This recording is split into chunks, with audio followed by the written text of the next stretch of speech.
Chapter 1. She wasn't at the Halloween block party. Neither were any of her friends, since their parents had grounded them all. None of the teenagers living in the neighborhood of Shadow Hills were present when it happened, but they all heard the screams in the night. At first, Jasmine thought it was just the grown-ups partying, yelling, and maybe, finally, having too much to drink, maybe even fighting as usual. But the screams didn't die down. She realized this was a lot more serious. "Oh, dear God!" someone exclaimed.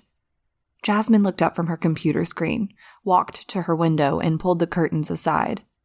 She looked into the cul-de-sac where they had put up the pavilion. They were all wearing costumes, so she couldn't see who was who as they all seemed to run toward something.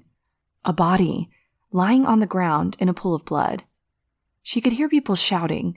A cat punched a dragon, Wonder Woman was crying, Hillary Clinton was screaming, while 5 of the moms, all dressed like Crayola crayons in different colors, ran around each other like fearful chickens. Some were rushing toward the body while others spread out and stood like statues, staring at the body in the middle of the road.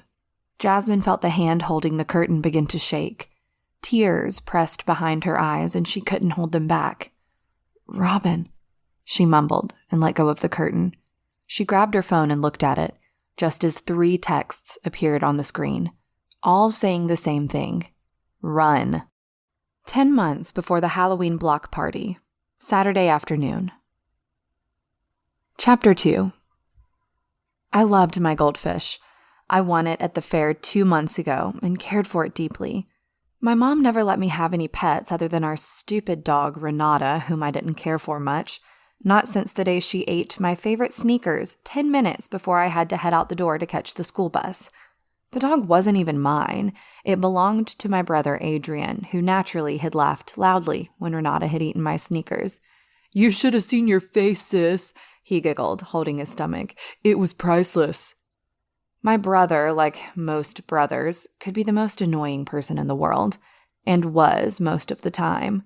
Still, I couldn't imagine a life without him. But I knew I would have to. Soon.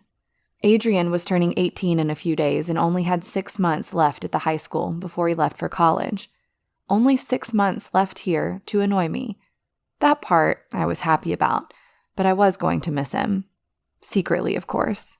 I touched the glass of my fish's tank. It was only a small tank, one that I had bought for $10 at the fair after winning the fish, to make sure it had a place to live. I had begged my mom for a real tank, one of the big ones with a pump and everything, but my mother didn't want to waste money on a small goldfish that would be dead soon anyway. I sighed, grabbed the tank between my hands and walked to the kitchen where I poured the fish into a cup with water in order to clean the tank. I did this 3 times a week, and so far it had kept the fish alive. I exhaled deeply when looking out of the kitchen window into the street. Across from my house lived Jayden. I had known Jayden since, well, forever, since always. My mother had recordings of us playing together in a baby pool when we could barely sit up straight. Only 2 months apart, we'd always played together. But lately, things had been different between us. For some reason, our mothers had gotten into a fight. Neither Jayden nor I knew what the fight was about, and our mothers had forbidden us to see one another without any given reason. "That boy is nothing but trouble," my mother would say when she caught me gazing towards his house. "You stay away from him, Robyn."